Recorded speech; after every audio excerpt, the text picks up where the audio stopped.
भौगोलिक संकेत जीआई के संबंध में निम्नलिखित कथनों पर विचार करें। 1. हस्तशिल्प के लिए निर्यात संवर्धन परिषद ग्रेटर नोएडा में भारत जीआई उत्पाद मेला 2022 का आयोजन कर रही है। 2.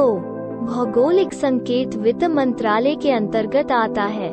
नीचे दिए गए कूट का प्रयोग कर सही विकल्पों का चयन कीजिए। ए केवल 1, बी केवल 2, सी 1 और 2, डी उपरोक्त में से कोई नहीं।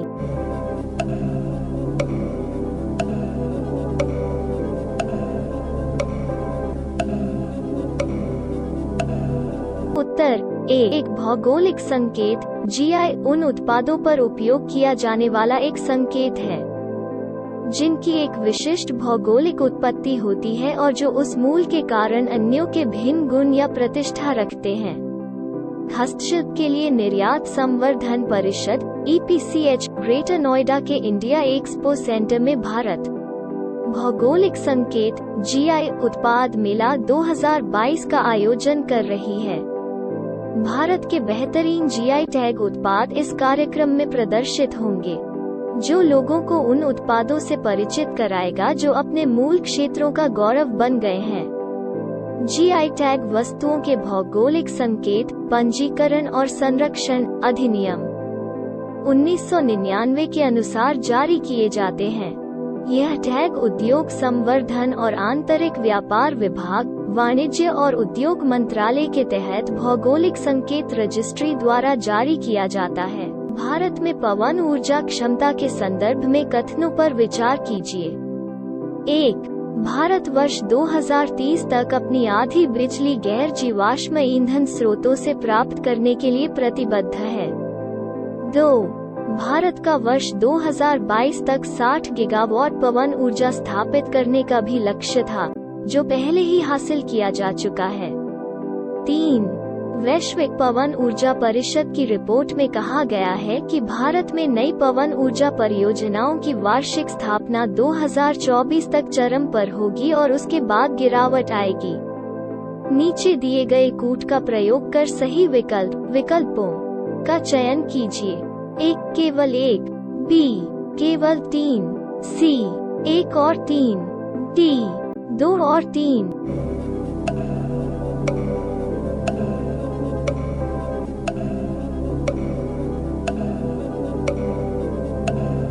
उत्तर सी। वैश्विक पवन ऊर्जा परिषद GWEC और MEC द्वारा जारी एक रिपोर्ट के अनुसार भारत में नई पवन ऊर्जा परियोजनाओं की वार्षिक स्थापना 2024 तक चरम पर होगी और उसके बाद संभावित गिरावट आएगी।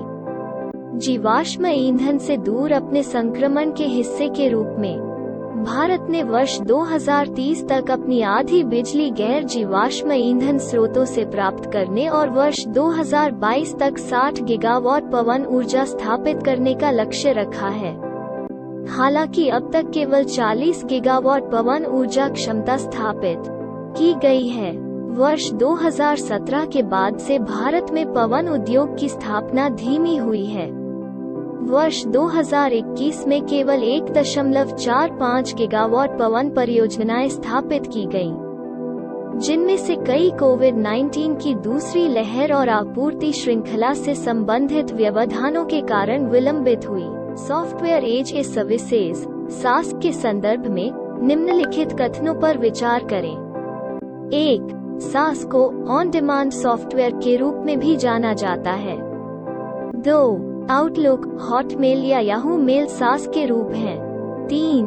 सेवाओं को एक से कई मॉडल के रूप में पेश किया जाता है, जिसका अर्थ है कि एप्लीकेशन का एक फीचर को एकाधिक उपयोगकर्ताओं द्वारा साझा किया जाता है। नीचे दिए गए कूट का प्रयोग कर सही विकल्पों का चयन कीजिए। ए केवल 1, बी 1 और 2, सी केवल 3, डी 1, 2 और 3।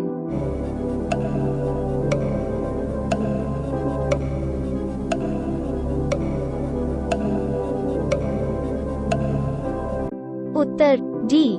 Software as a services (SaaS) एक सेवा के रूप में इंटरनेट पर अनुप्रयोगों को वितरित करने का एक तरीका है। सॉफ्टवेयर स्थापित करने और बनाए रखने के बजाय हम जटिल सॉफ्टवेयर और हार्डवेयर प्रबंधन से स्वयं को मुक्त करते हुए केवल इंटरनेट के माध्यम से इसका उपयोग करते हैं। SaaS अनुप्रयोगों को कभी कभी वेब आधारित सॉफ्टवेयर, ऑन डिमांड सॉफ्टवेयर या होस्टेड सॉफ्टवेयर भी कहा जाता है। आउटलुक, हॉटमेल या याहू मेल SaaS के रूप हैं। यह एक सॉफ्टवेयर वितरण मॉडल है जिसमें सेवाओं को क्लाउड सेवा प्रदाता द्वारा होस्ट किया जाता है। ये सेवाएं इंटरनेट पर अंतिम उपयोगकर्ताओं के लिए उपलब्ध हैं, इसलिए अंतिम उपयोगकर्ताओं को इन सेवाओं तक पहुंचने के लिए अपने उपकरणों पर कोई सॉफ्टवेयर स्थापित करने की आवश्यकता नहीं है। सेवाओं को एक से कई मॉडल के रूप में पेश किया जाता है, जिसका अर्थ है कि एप्लीकेशन का एक फीचर को एकाधिक उपयोगकर्ताओं द्वारा साझा किया जाता है। हाल ही में जारी बैटरी अपशिष्ट प्रबंधन नियम 2022 के संबंध में निम्नलिखित कथनों पर विचार करें। 1. नियमों को पेट्रोलियम और प्राकृतिक गैस मंत्रालय द्वारा अधिसूचित किया गया है। 2. नियम सभी प्रकार की बैटरियों को कवर करते हैं, अर्थात इलेक्ट्रिक वाहन battery, portable battery, automotive battery और औद्योगिक बैटरी। 3. नियम विस्तारित उपभोक्ता उत्तरदायित्व की अवधारणा के आधार पर कार्य करते हैं। उपरोक्त कथनों के आधार पर नियमों के सही समूह की पहचान करें। ए केवल 2, बी 1 और 3, सी 2 और 3, डी 1, 2 और 3।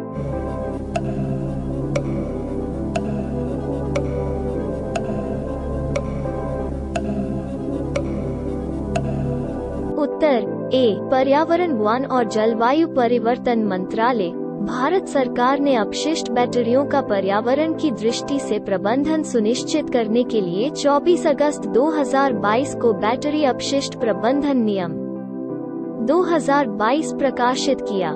नए नियम पूर्व के बैटरी प्रबंधन और हैंडलिंग नियम 2001 की जगह लेंगे। इन नियमों की अधिसूचना पूरी तरह से सर्कुलर अर्थव्यवस्था को बढ़ावा देने के लिए एक परिवर्तनकारी कदम है। नियम सभी प्रकार की बैटरियों को कवर करते हैं, अर्थात इलेक्ट्रिक वाहन battery, portable battery, automotive battery और औद्योगिक बैटरी।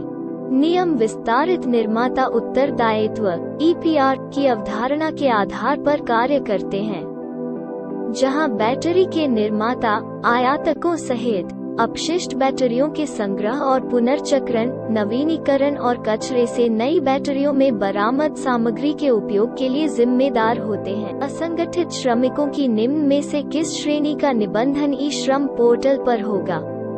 1. प्रवासी श्रमिक, 2. गिग और प्लेटफॉर्म वर्कर्स, 3. निर्माण कार्यकर्ता, 4. Street vendor. नीचे दिए गए सही कूट संयोजन का चयन करें। ए 1 और 2, बी 2 और 3, सी 3 और 4, डी 1, 2, 3 और 4।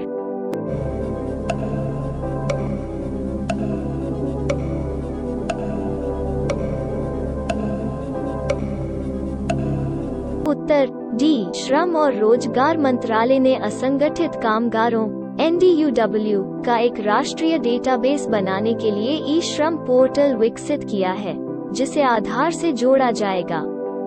इसमें नाम, व्यवसाय पता, व्यवसाय का प्रकार, शैक्षिकी योग्यता, कौशल प्रकार और परिवार आदि का विवरण होगा, ताकि उन्हें रोजगार अवसरों की अधिकतम प्राप्ति हो सके और सामाजिक सुरक्षा योजनाओं के लाभों का विस्तार हो सके। यह प्रवासी कामगारों, निर्माण कामगारों, घरेलू कामगारों, रेहड़ी पटरी वालों तथा गिग और प्लेटफॉर्म कामगारों आदि सहित असंगठित कामगारों का अब तक का पहला राष्ट्रीय डेटाबेस है।